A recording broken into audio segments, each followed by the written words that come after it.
way before today's Christmas. Nowadays, the celebration of Christmas has become, sadly, something extremely material.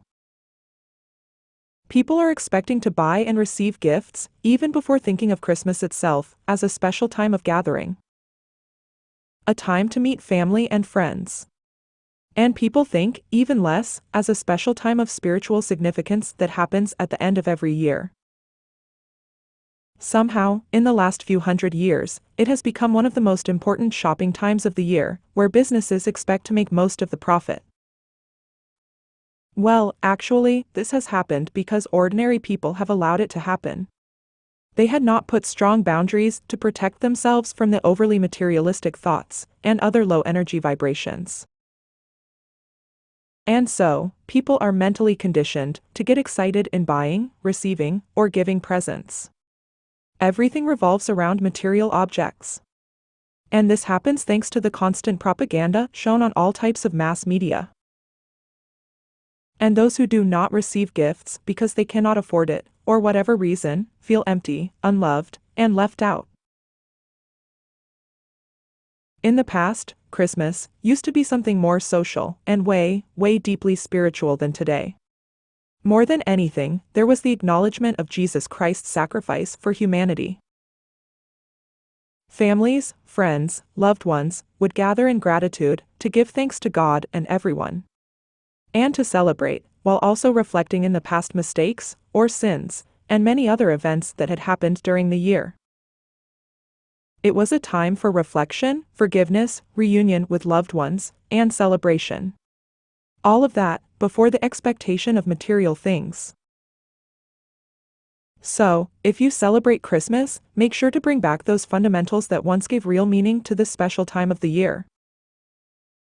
Now, that being said, what many people that celebrate Christmas today fail to think is that the vast majority of the world does not celebrate it. Simply because the majority of people believe in other religions. Therefore, it's funny when them, being part of a minority, assume that everyone else in the world should celebrate it. With that being said, Christians would be very shocked to find out that the most important time of their religion had little to nothing to do with the birth of Christ. And that's because, even before the birth of Christ, there were extremely similar practices, if not the same, that celebrated the ending of a calendar cycle. Which, by the way, were not necessarily related to monotheistic religions, as a person in modern times may picture in their minds. In fact, Christmas itself was a pagan ritual that was incorporated as a Christian practice. The evidence is everywhere, with the famous Christmas tree, for example, which symbolizes the tree of life, which has a deep connection with the forest and religions based in nature, Earth, and Mother Nature, which are beliefs and traditions that originated more than 10,000 years ago in the sadly forgotten human history. Also, it's worth mentioning that the celebration of Easter, which was also incorporated into Christianity, is basically a pagan spring ritual, which symbolizes the return of life and fertility after the long and harsh winter. It was the Romans that decided to add these old celebrations to the newly embraced Christian religion. On a side note, it's important to clarify that Jesus Christ was indeed a real person, of Jewish origin and brownish skin, who lived in the Middle East, and was devoted of teaching people the right way of life, in connection with the inner God. And he never intended for his followers to create a religion, nor force it onto others, which are not only significantly distorted practices from his original teachings, but the opposite. One of the mistakes that people make is to think that he was the only and the best one in the world, while ignoring the fact that he may have been just the most famous, the most promoted one, while there were many others, hundreds of saint men, as equally dedicated, or even more experienced, in waking up the spiritual side of humans. Odd the shocker, for those who believed in things without questioning them. It just so happened that about 1700 years ago, the Romans, who were the most powerful and influential civilization in Europe, chose Jesus as the main character for their new religion. And people followed it, believing it was the only and correct way. So, it is no surprise that people outside Europe, who were not influenced by the Romans, chose other religious figures as their main characters to follow. Because for the ordinary people that inhabit this world, it's all about influence, propaganda, and paying attention to the most promoted figure.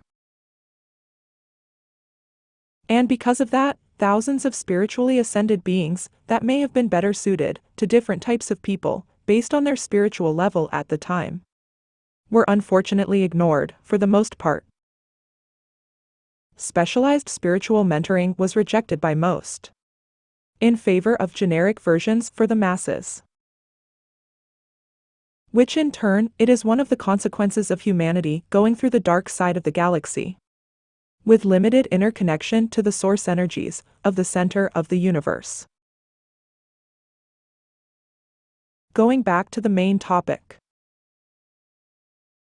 In the unrecorded, forgotten past, most of the civilizations celebrated a special time around the end of harvest, which was the end of the calendar year. After that, the first months of winter, which were the new year, were a time of rest and reflection. A germination towards the beginning of a new life every year. A cycle that started to blossom with the arrival of spring. Thus, it intimately followed the cycle of nature. Something that unfortunately today is almost completely lost. And unsurprisingly, we see mankind polluting the environment, harming the planet as a whole, because of the disconnection with Mother Nature. One last funny thing about Christmas is that Christians think of it as something permanent that will stay until the end of mankind. Unfortunately, that is most likely to not happen, because as mankind's level of consciousness changes, the practices will stop to have a valid meaning to their lives. Especially when it comes to the heavily commercialized Christmas that we know today. The same thing has happened, and will continue to happen with religions, and other beliefs of that nature. Every time humanity either ascends, or descends, on the level of spiritual consciousness, old beliefs will be replaced by new ones. Or other versions of the old ones will be brought back to replace new ones. On average, religions may last anywhere from 1,000 to 2,000 years, depending on the complexity of the teachings, and its adaptability through time, to withstand the changes of human spiritual development. As humans change in the inside, spiritually, so will the belief systems. To summarize, the intent of this message is not for people to stop celebrating Christmas. It is for them to do it in a meaningful way, detached from the overly materialistic expectations. Second, it is for people to respect different belief systems. And last, to not be so attached or dramatic about it, keeping in the back of the mind the idea that nothing is forever because things will always change. Wishing you a very happy time of celebration.